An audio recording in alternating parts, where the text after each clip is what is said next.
Hello, my name's Carmel Forshaw. I'm the branch manager of Adecco recruitment in Peston.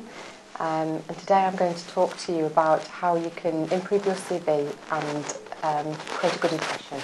Okay, so the first thing you need to do is be honest on your CV. That's the most important thing.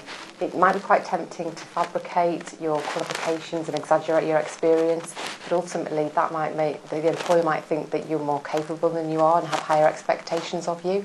And ultimately it's just better to be honest, show that you're willing to learn, and they'll probably train you anyway.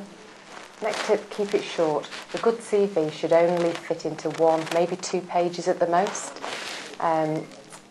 Sometimes, you've got a long career history. It's very often very difficult to cut that information. But what you want to do is delete the details that are vague and non-specific, and use those ones that particularly highlight the good points in your career.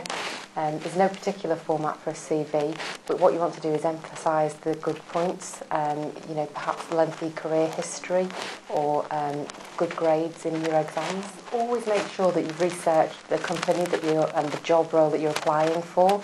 If you're sending a CV, always send a covering letter and explain to the employer why you're interested in working for their company.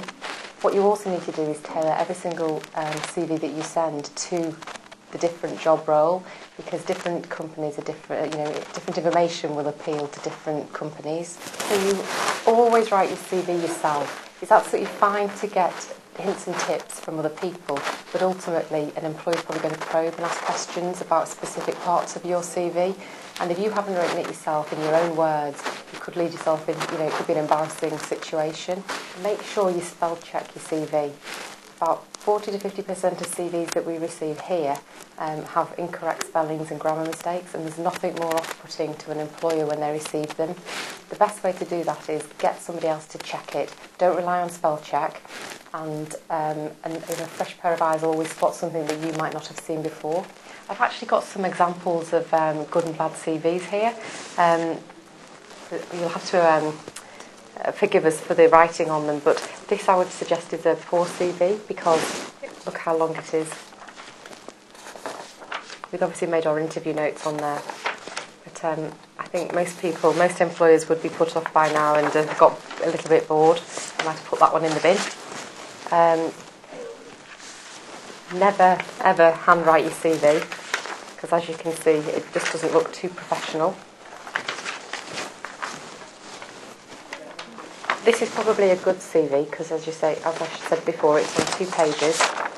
But probably with that one, it's written in blue, and so you don't want to have black. Writing is always preferable. And then finally, this is probably a good CV, because it's got lots of information. It's quite clear and concise, and it's only on 2 pages. It might sound cliched, but you only get one chance at making a good impression. So if you've managed to sell yourself through your CV to get the interview, you must turn up looking very smart and appropriately dressed.